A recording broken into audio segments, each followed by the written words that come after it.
In 1968, a scientist gave mice everything they could ever need. Unlimited food, unlimited water, no predators, no disease, perfect temperature. He called it Universe 25. It was, by every measurable standard, a paradise. Within 4 years, every single mouse was dead. Not from starvation, not from predators, not from disease. The paradise killed them. And what happened inside that enclosure is one of the most unsettling experiments ever conducted, because John Calhoun was not really studying mice, he was studying us. Calhoun was an ethologist at the National Institute of Mental Health.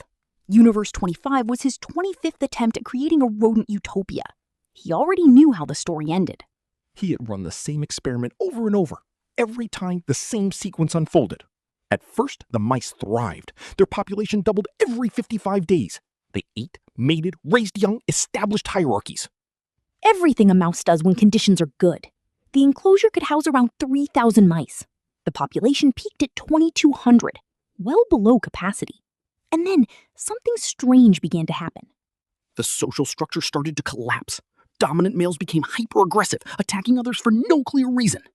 Some males withdrew entirely, retreating to isolated corners, spending their days grooming obsessively, never mating, never engaging. Calhoun called them the beautiful ones. Physically perfect, completely disconnected.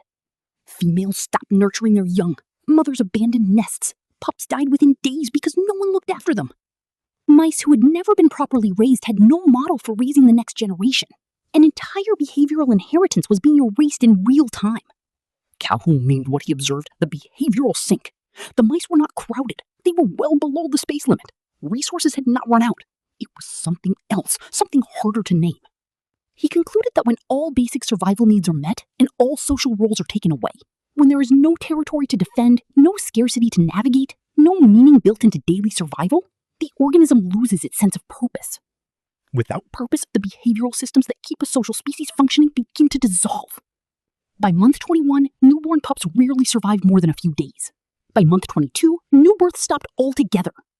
The older mice lingered, grooming, isolating, hiding. Then they too died. By spring 1973, the population had dropped from 2,200 to 0. Universe 25 was silent. Calhoun wrote afterward, "I shall largely speak of mice, but my thoughts are on man. Now look at what he observed and hold it against the world today. Declining birth rates across every wealthy developed nation. Rising social withdrawal despite unprecedented connectivity. Young people who describe themselves as lacking purpose, despite having more material comfort than any generation in history." None of this proves you are a mouse in Universe 25. The analogy has real limits. Human psychology is more complex than rodent behavior. The experiment is not a prophecy. But it asks a question that is difficult to dismiss.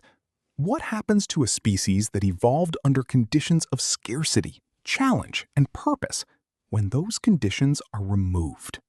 What does a brain built for struggle do when the struggle disappears? Calhoun believed the answer was this.